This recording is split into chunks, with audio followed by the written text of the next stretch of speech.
السلام علیکم ورحمۃ اللہ وبرکاتہ۔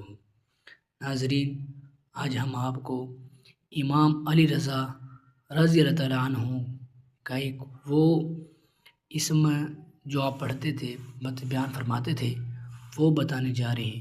اگر آپ نے اس کو ہم بستری سے پہلے 3 مرتبہ اول آخر درود شریف اللہم صلی علی محمد وعلی آل محمد، اس کو ہم بستری سے 1 مرتبہ پہلے پڑھ لیا، اللہ تبارک و تعالیٰ آپ کو بیٹا ضرور عطا فرمائیں گے۔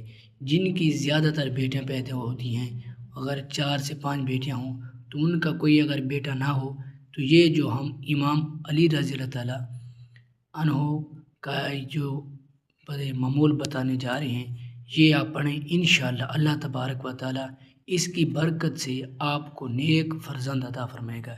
وہ اسم کیا ہیں؟ سب سے پہلے آپ نے پڑھنا ہے اللہم صلی علی محمد وعلی آل محمد۔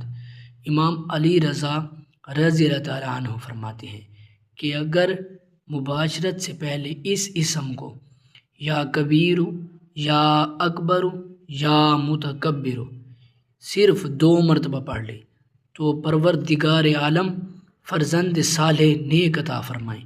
شیخ عبد المجید مغربی رحمۃ اللہ علیہ فرماتے ہیں کہ یہ ذکر صالحین اور عابدین کے اذکار سے ہے۔ انشاءاللہ اس کی برکت سے اللہ تبارک و تعالیٰ آپ کو نیک بیٹا عطا فرمائیں گے۔ بس یہی پڑھنا ہے، اس کے بعد درود شریف پڑھیں، انشاءاللہ اللہ کرم فرمائیں گے اور آپ کو نیک بیٹا عطا فرمائیں گے۔